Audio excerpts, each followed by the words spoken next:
സമയത്തിൻ്റെ മഹത്വത്തെ മനസ്സിലാക്കി സ്വയമിനെ സമ്പന്നമാക്കുന്ന വിശ്വത്തിൻ്റെ ആധാരമൂർത്തിയായി ഭവിക്കട്ടെ.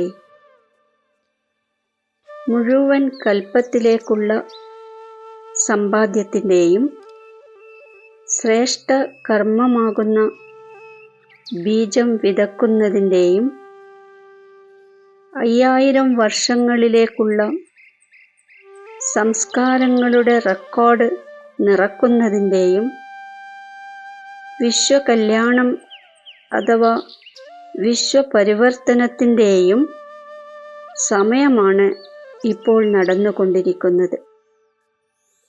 അഥവാ ഈ സമയത്തെ മനസ്സിലാക്കിയവരും കൂടി വർത്തമാന സമയം നഷ്ടപ്പെടുത്തുകയാണെങ്കിൽ, അല്ലെങ്കിൽ സമയമായാൽ നോക്കാം എന്ന് പറഞ്ഞ് ഒഴിഞ്ഞു മാറുകയാണെങ്കിൽ സമയത്തിൻ്റെ ആധാരത്തിലായിരിക്കും അവരുടെ പുരുഷാർത്ഥം.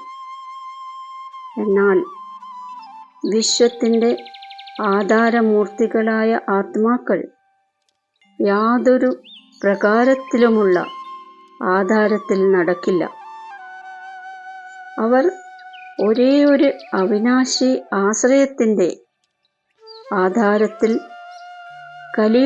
കലിയുഗമാകുന്ന പതീത ലോകത്തിൽ നിന്നും ദൂരെയായി സ്വയമിനെ സമ്പന്നമാക്കാനുള്ള പുരുഷാർത്ഥം ചെയ്യുന്നു.